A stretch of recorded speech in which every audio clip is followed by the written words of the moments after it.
What's happening, Colts Nation? Welcome to today's episode of Colts Latest. I'm your host, Scott Reiman, coming to you from rainy and cloudy San Rafael, California in the San Francisco Bay Area. Before we talk about the owners' meetings from this week, as always, got to give the huge shout out to Fan Arch. Without Fan Arch, I would not be able to talk Colts with all of you, and you know how much I love doing that. Do me a huge favor, check out their website, fanarch.com. That's where you're going to find all that amazing content on not only the NFL, but MLB, NBA, college sports, UFC, boxing, WWE, sports card collecting, and so much more. It's an incredible website, so much good content. Please check it out. If you like my videos, I hope that you do. Please like them on YouTube and subscribe to the Colts Latest YouTube channel.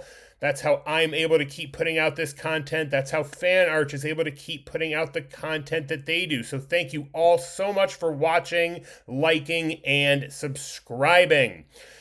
So I mentioned how owner Carly Gordon and general manager Chris Ballard both spoke to members of the media during the owners' meetings in Phoenix this week, and they both had some interesting things to say on several topics. Now, the first topic I want to cover is the future of Anthony Richardson, and we seem to be getting some conflicting reports a little bit from the members of the Colts brass. To hear Chris Ballard speak, it would seem that Richardson out of Indy is not a done deal just yet. And when speaking to reporters, Ballard said that there is a scenario where the team keeps AR into the 2026 season.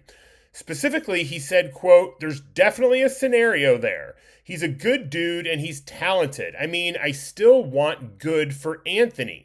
I still think he's got a lot in him. He's had some freaking bad luck, and I still think Anthony has got a lot of ability, and he's maturing and growing," end quote. Now, the trade market for Richardson has been very quiet, either due to teams' lack of interest, the Colts requiring too high of an asking price, or a combination of both. Of his trade market, Ballard said, quote, "We'll see how it works out here over time. We've had some discussions with teams. Nothing's come to fruition at this point. I'm proud of his development, his growth. He's had some bad freaking luck. We've seen it in this league. Sometimes things don't work out one place and they become good at the next. We'll see here over the next month how that ends up working out with Anthony," end quote. Now, it certainly sounds like Ballard still believes that AR has what it takes to be a successful quarterback in this league. But of course, this could also just be a case of a general manager trying to talk up one of his players to improve his seemingly non-existent trade value. Now, as for Gordon's take on Richardson, she had pretty similar things to say as Ballard did about the situation, saying, quote, "He," meaning Chris Ballard, could probably speak more to that, but I think Anthony, I'm proud of the way he's handled himself. He's so immensely talented, and I feel like the world is his oyster. He totally has an opportunity to have a career in the NFL if he wants to. I just feel so bad that he's getting the short end of the stick, meaning with injuries," end quote.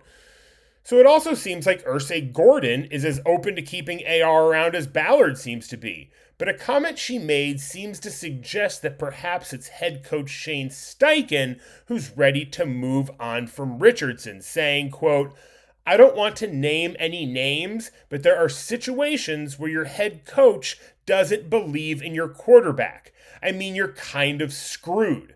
I think Shane and Daniel really align," end quote. Now, this is probably meant more as an affirmation of the Daniel Jones signing, which we'll get to in a bit, and it could be nothing, but the insinuation there is that Steichen aligns with Jones, but maybe didn't with Richardson. Now, again, she might have been referring to a completely different situation, but the inference was that Steichen meshes more with Jones than he did with Richardson, and that certainly manifested itself in on-field performance over the first half of the season last year. So who knows what the future holds with Richardson? For what it's worth, ESPN's Adam Schefter said of Richardson on the Pat McAfee show, quote, "The market for him was soft. If there was a market for him, they would have traded him, end quote. So I'd expect the Colts to continue to shop him, but not take a low ball offer for him. If a QB needy team were to come along and offer the Colts, say, a third round pick, which is highly unlikely, or a player who could immediately step in and help the team, more likely, but still not very likely, then I think the Colts would have to consider it. Otherwise, I think there stands a very good chance that Anthony Richardson is still on this roster come training camp, possibly competing with Riley Leonard for the backup role. Now, one option is, as we get closer to training camp and closer to the regular season, teams are going to lose quarterbacks, they're going to lose backup quarterbacks, and they're going to become more desperate to trade for anybody who's available on the market. That could be where we see Anthony Richardson moved, but if the Colts don't pick up a third quarterback, they're not going to want to move Richardson and leave them bare with only Riley Leonard backing up a Daniel Jones coming off of an Achilles injury. So there's just going to be lots of moving parts with this Anthony Richardson situation through the draft, into training camp, and possibly into preseason as well. Now, the other topic that was at the forefront of both Ballard and Irsay Gordon's time with the media was the re-signing of quarterback Daniel Jones. Now, they said all of the obvious things, of course, about how thrilled they were to get a deal done, how important Jones is to the team, how happy his Colts teammates were that he's staying, all the stuff like that. Now, the biggest takeaways for me, and these are things that folks have been saying since DJ first walked through the door last year, is how hard of a worker Jones is and how diligently he's trying to make sure he's ready for week 1 of the season. Now, of Jones's work ethic, Ballard said, quote, "Nobody is going to outwork him. You almost have to pull the reins back in on him a little bit. So far, so good. One thing you don't ever have to worry about is his work ethic. He's going to work, and he cares about not only the team's performance, but his performance. He understands that him being healthy is going to be a big part of that," end quote. Now, although Ballard refused to put a return timetable on Jones, Adam Schefter did a few weeks ago when he said that DJ is, quote, "expected to be ready for the start of the regular season," end quote, while claiming another source told him that he absolutely expects Jones to be ready for training camp. Now, as for Irsay Gordon's take on Jones, I'll just refer back to the previous quote where she talked about the chemistry and alignment that DJ and Shane Steichen seemed to share, something that was evident on the field. We hadn't seen a QB perform like that as a member of the Colts under Steichen thus far. Now, Carly went on to say, quote, "The quarterback is the CEO of our football team, basically. I think it also helps our team to have an identity. It helps the coaches and people like Shane know this is what we can do." Now, there were options out there for the Colts at quarterback. Many were clamoring for them to sign a cheaper option like Kyler Murray or Tua Tagovailoa and use the saved money to shore up positions like edge rusher and linebacker, while also probably being able to retain guys like Michael Pittman Jr. and Nick Cross. But it wasn't just Steichen, Ballard, and Irsay Gordon who wanted Jones back. Quote, "The rest of the team wanted Daniel back too," Irsay Gordon said. "I think that's really important to listen to what the team is saying because they know everything.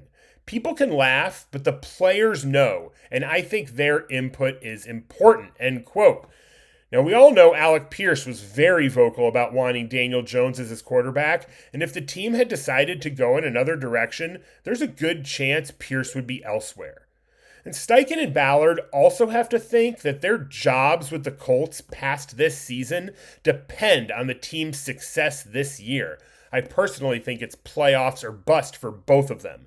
And they clearly think that Daniel Jones gives them the best chance to achieve that goal. So no matter what Colts fans think of Jones as a quarterback or of the contract he signed, he's the starting QB for at least the next 2 seasons, barring catastrophe, and he has the support of his teammates, his coach, his general manager, and his owner.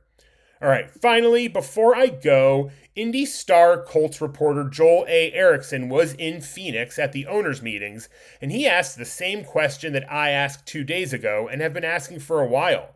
Are the Colts done making moves?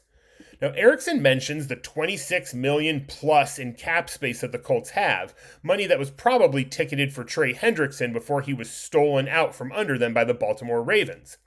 He goes on to say that it appears as if the Colts will wait until the draft and then address any remaining holes in post-draft free agency, which he acknowledges is probably frustrating for Colts fans who are sitting here seeing a team with cap space and glaring needs while there are players available who could help them, and I don't disagree.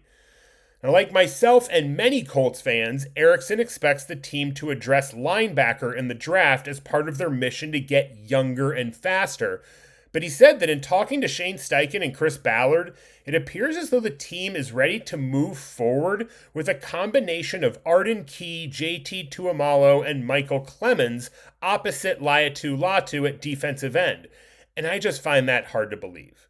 Because of Ballard's lack of success in drafting capable defensive ends, which is putting it mildly, that's a position that I would like to see the Colts add a vet free agent, like a Jadeveon Clowney or a Cam Jordan, guys who I've mentioned before.